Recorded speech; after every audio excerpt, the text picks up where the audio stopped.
Il semblerait que cette armée existe depuis bien plus longtemps qu'on ne le pense, puisque à une certaine époque, ils étaient encore à la recherche de John Connor. Je vais vous parler aujourd'hui de l'armée Necron, les points forts, les faiblesses, le gameplay de l'armée. Si vous vous lancez dans cette faction, cette vidéo est faite pour vous. Salut les roommates, Pomblas, c'est Félix, vous êtes dans la Wargame Room. On se retrouve aujourd'hui pour un tout nouveau format court sur l'armée Necron. D'ailleurs, j'ai fait déjà plusieurs vidéos sur le sujet, vous pouvez en retrouver par exemple une ici avec le top 5 des unités Necron, n'hésitez pas à y aller faire un tour. On pourra déceler une très grande inspiration de l'univers de Terminator ou encore de l'Égypte ancienne. L'armée Necron est là en fait depuis des millénaires et bien avant l'Imperium, elle cassait déjà des bouches. On est là aussi sur une armée assez facile à aborder en termes de peinture, notamment quand on démarre le hobby. Et en plus de ça, on a eu le droit récemment à pas mal de refontes d'unités ou encore de nouvelles sorties, ce qui a clairement épaissi encore le codex. Donc on va se retrouver avec pas mal d'unités présentes dans le bouquin et ça va nous permettre de jouer à pas mal de choses. Et avant d'aller plus loin, je vous invite, si vous aimez le contenu, à vous abonner à la chaîne si ce n'est pas déjà fait, à activer la cloche pour recevoir les notifications. On est bientôt à 10 000 abonnés, je compte sur vous pour m'aider à les obtenir le plus rapidement possible.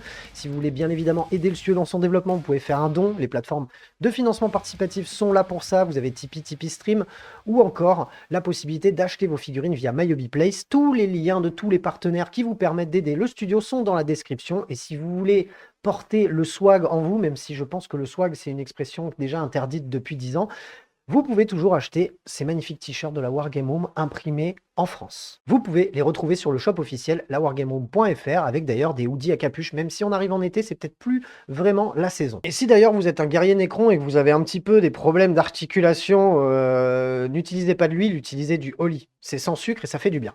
Allez, on aborde le gameplay de cette armée Necron.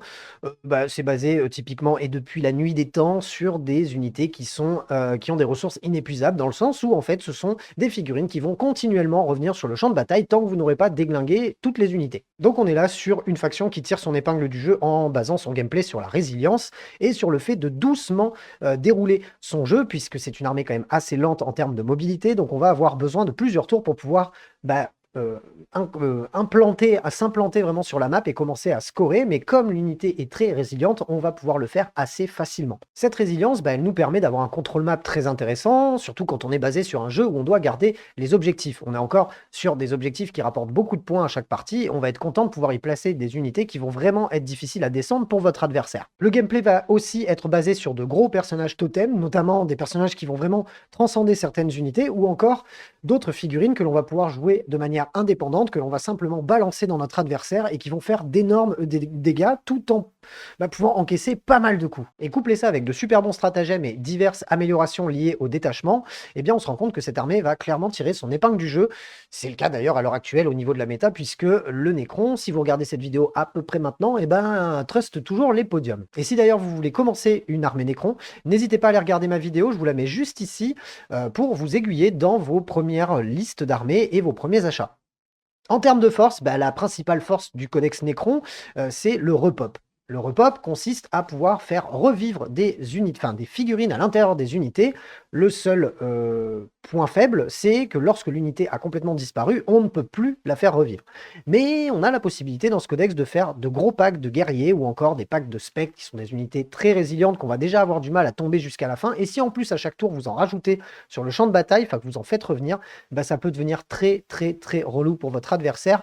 Je l'ai beaucoup testé ces derniers temps et c'est vrai que la personne en face a plutôt tendance à se décomposer assez rapidement quand elle voit qu'à chaque tour vous ramenez tout plein de figurines sur la table. Donc c'est clairement la force principale de ce codex. Les personnages spéciaux sont quand même censés être des dieux, hein. Les Cthans sont des espèces de dieux cosmiques, on est un peu dans Galactus, dans l'univers Marvel à peu près, sont des figurines ultra stylées qui plus est, même si certaines sont un petit peu vieillissantes, c'est les dernières d'ailleurs du codex qui sont vraiment très vieillissantes comme ça, mais par exemple le dragon du néant est vraiment incroyable, ce sont des figurines, le gameplay est vraiment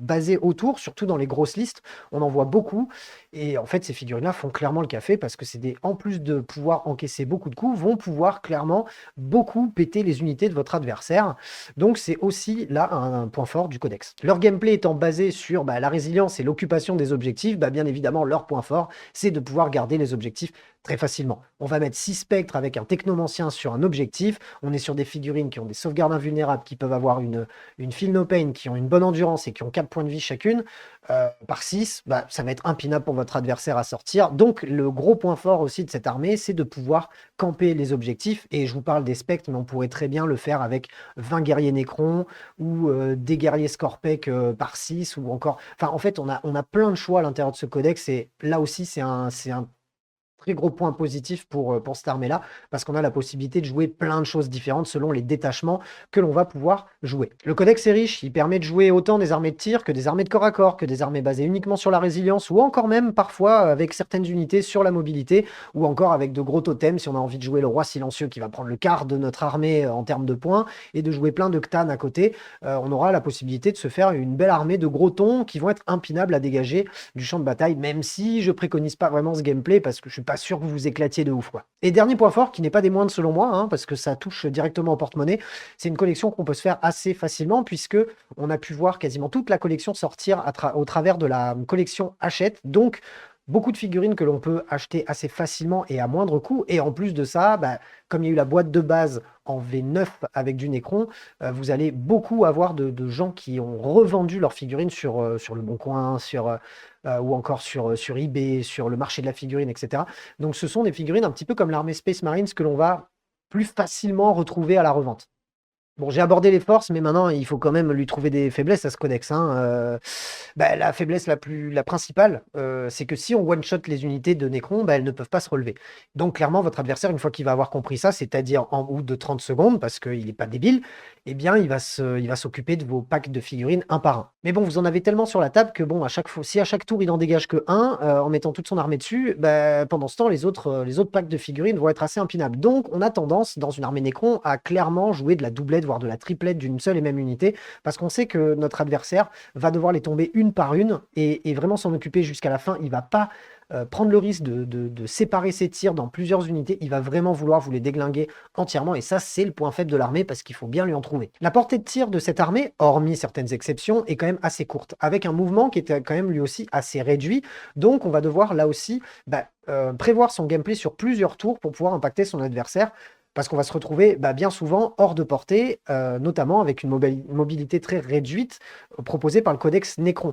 On est sur des armes principalement de type assaut qui ont d'assez courtes portées, donc ça va être il va falloir un temps de mise en place pour pouvoir vraiment impacter votre adversaire, et ça peut faire partie des gros points faibles de l'armée, et c'est une armée lente. Autre chose que je citerai dans les points négatifs qui concernent ce codex, les détachements sont très très très très spécifiques. Certains vont vous pousser à jouer de la cour canoptech, donc d'orienter votre gameplay autour des figurines typées canoptech, et il n'y en a pas 12 000 dans le codex.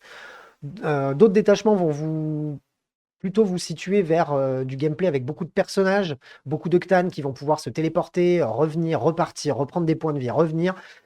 Du coup, chaque détachement a vraiment son âme, ce que je trouve être clairement un bon point. Mais par contre, là, dans cette armée-là, je me suis rendu compte, moi, en voulant faire des listes un petit peu généralistes, que mine de rien, le seul détachement peut-être le plus généraliste, c'est celui qui vous permet, lorsque vous avez des personnages attachés à vos unités, d'avoir certains bonus.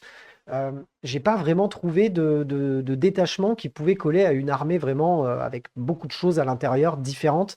Donc je trouve quand même qu'on est sur quelque chose de très très très spécifique. La règle de base de l'armée Nécron est très très forte. Le fait que les figurines se relèvent, c'est quelque chose d'extrêmement fort, surtout avec la résilience qu'ils ont derrière, parce que ça n'a pas des sauvegardes et des endurances moisies non plus. Le fait est, c'est qu'en fait, on va payer ça au niveau des coûts en points. Quand on regarde une unité de base Nécron, elle va être beaucoup plus chère qu'une unité de base Space Marines ou d'un autre codex. Donc, parfois, certaines unités peuvent paraître beaucoup plus chères pour ce qu'elles peuvent avoir comme impact. Mais en fait, cette résilience fait que si on commence à tout baisser, à tout mettre à pas cher, on se retrouve avec une armée qui va être encore plus impinable qu'elle ne l'est, sachant qu'elle défonce déjà tous les podiums. Et alors là, je terminerai les points faibles par un avis complètement personnel. Je trouve pas l'armée ultra kiffante à jouer. En fait, comme on n'est pas vraiment l'armée qui va tuer le plus l'adversaire, et en plus qu'on est lent, on va mettre du temps à se mettre en place. Alors certes, on se relève, c'est cool, on ramène des figurines, on est assez résilient, on fait plein de sauvegardes, on est content.